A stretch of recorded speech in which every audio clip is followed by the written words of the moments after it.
Hi there, welcome to Appy Chips YouTube channel. I am Ambajan and today we will learn how to install this app on Mac using Homebrew, which is also popularly known as simply Brew. But before we get started, let me answer some frequently asked questions first. To start with, what does a package manager like Homebrew does? Well, a package manager lets you install, uninstall or repair apps on your Mac. A package manager is very similar to App Store on macOS or Microsoft Store on Windows operating systems, except that a package manager uses commands that you type on Mac terminal to install or uninstall different programs.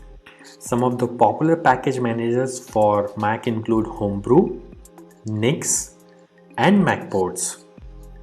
And if you are coming from a Linux background, you will feel at home with Homebrew, especially if you have used package managers like apt, pacman, yum, etc. on Linux based operating systems. Next up, is it safe to install the Mac apps via Homebrew? Short answer, yes. In fact, Homebrew is the most popular and thus most widely used package manager on macOS. Moreover, Homebrew is a non-profit member of Software Freedom Conservancy Foundation, also known as SFC Foundation. Many other open source projects like Git, BusyBox, Samba, Wine are all part of this Software Freedom Conservancy organization. Also, you might be surprised to know that Homebrew is the most forked project on GitHub and it has the largest number of contributors on its GitHub repository. Many devs at organizations like Google, Apple, Dropbox, Stripe, etc. use Homebrew to set up different development environments on their MacBooks and iMacs. Next question. Can you use Homebrew to install programs on Apple Silicon or more popularly known as M1 MacBooks? Again, yes. Starting version 3.0 of Brew, Apple Silicon is now supported on Homebrew.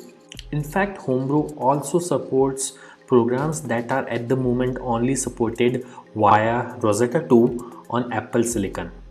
Now that I have answered your questions on safety and compatibility of Homebrew, let's get to the installation process.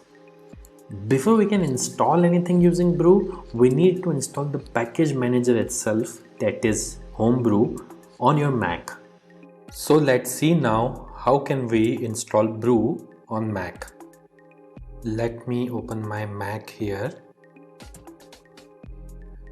First, you need to press Command and space on your keyboard.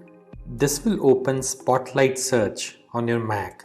And then you have to type terminal.app. You will see this terminal app. Simply double click on it to open terminal.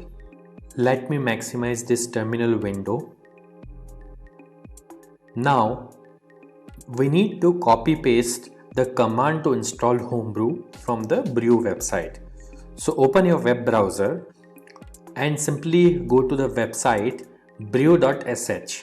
Once you are on the website, you will see this section called Install Homebrew, which has a command that you can simply copy by clicking on this button over here. Once it is copied, you have to go back to terminal, right click, paste. Now that the command is copy paste over onto this terminal, press enter. This will start Brew installation. Now it is prompting me to enter my user's password on Mac. I am going to type the password now, but it won't be visible on your terminal. Once you have entered the password, simply press enter, and if the password is correct, the script will continue. Now it is saying press return to continue the installation. I'll press enter here, and this will start the installation of Homebrew on my Mac. Let's wait for this to finish. As this message here says, installation successful. So that's it. Brew is successfully installed on your Mac now. Now before we proceed, I would like to highlight that Brew collects anonymous usage data via Google Analytics. As you can see on this page, if you want to opt out, you can simply run this command brew analytics off and press enter, which simply disables the anonymous usage data collection on your Mac. Now let's update the package database locally by pulling the metadata of the latest packages on a local map from the central brew repository. This should typically take less than a minute to complete depending on your internet connection speed. To do so, simply type the command brew update and press enter. As you can see, my local brew database is already up to date because I just installed brew on my system. Now to install the app, let's run the brew install command. Mind you, if during installation, if you're prompted to enter a password, enter your Mac user's password to continue.